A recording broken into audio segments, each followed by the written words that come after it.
This video was made possible by our generous supporters on Patreon. Check out patreon.com/NWR for all the details.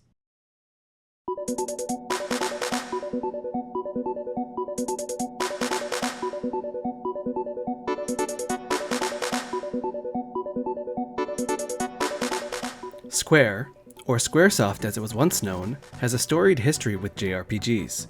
They have created some of the most pivotal series of the genre that include Final Fantasy, Breath of Fire, Chrono Trigger, the list can go on and on. The peak of Square's rule over role-playing games came in the 90s, where they released game after game almost monthly.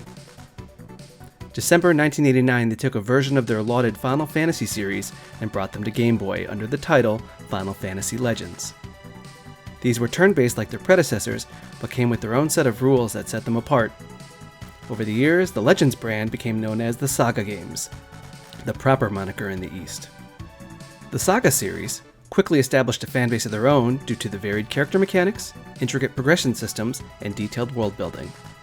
In that vein, we have SaGa Frontier, released originally in 1997 on the PlayStation 1, sandwiched between Final Fantasy Tactics and Front Mission 2, entering the hallowed halls of what came before it.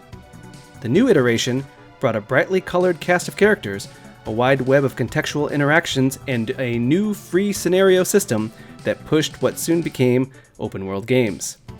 Now remastered on the Nintendo Switch, it's been updated for HD and added back previously cut content, characters, and scenarios. This is an exciting prospect for people like me who harken back to Square's heyday with rose-colored glasses. SaGa Frontier takes place in a universe called the Regions, a collection of planets and areas traversed by fast-travel spaceships or boats.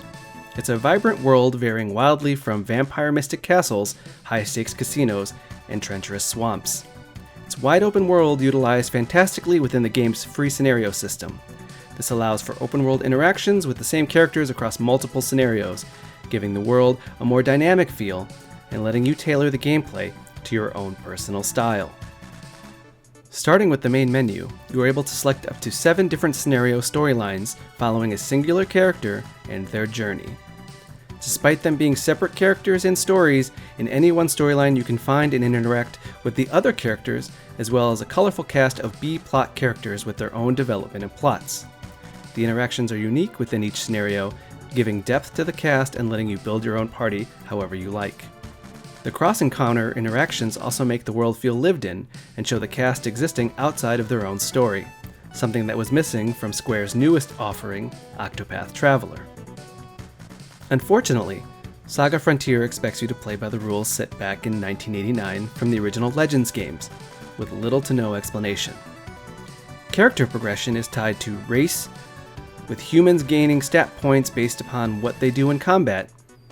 Mechs' abilities are based on what gear is installed. Monsters gain abilities and upgrades from eating other monsters, which is randomized to a frustrating degree. Lastly, Mystics absorb enemies into their Mystic gear to gain new abilities. If you know, you know. And if you don't, you're left to flail about wondering why your team gets wiped out in a single hit. The combat is turn-based, and new combat skills are unlocked through repeated use of your already known skills, seemingly at random. These systems are all at play in how you develop your characters and party because there isn't a traditional leveling system. On the back end, enemies level scale as you get more powerful, so grinding battles doesn't necessarily improve your effectiveness. In fact, there's a combat counter number called battle rank. The more battles you engage with, the harder the enemies get. It mostly comes down to strategy, building your team properly to handle the encounters in the story. Combat should only be used as a tool. Once a scenario is completed, the character progression rolls over into the next, incentivizing you to really take the time to build your optimal team the way you want it. These systems are complex, and without a full understanding or strategizing, are frustratingly difficult and punishing your every indiscretion. Bosses are quick to use an ability that will single-handedly wipe out your whole party, forcing you to lose hours of progression and rethink your team composition. The separate narratives tell compelling tales of revenge, superheroes, forced sibling rivalry, and redemption. Their gameplay boasts the same turn-based combat and overlapping locales, but with different motivations.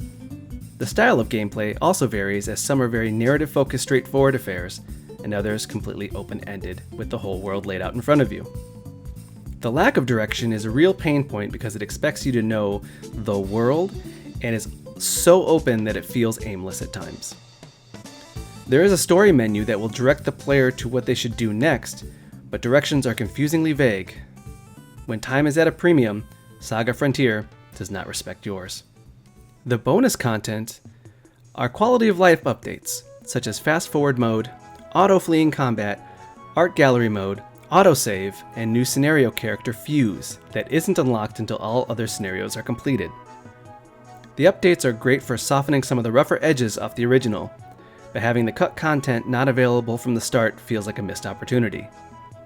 Fuse appears throughout every other scenario to hilarious writing and dialogue, so his narrative is written similarly. Having him locked behind a completion wall de-incentivizes as a feature because less people will get to experience what was originally missing.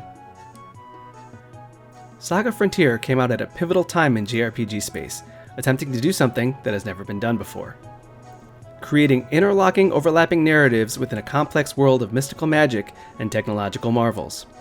Compared to modern-day video games, this acts as more of a museum piece, exemplifying when game quality was based on hours of content and less on quality.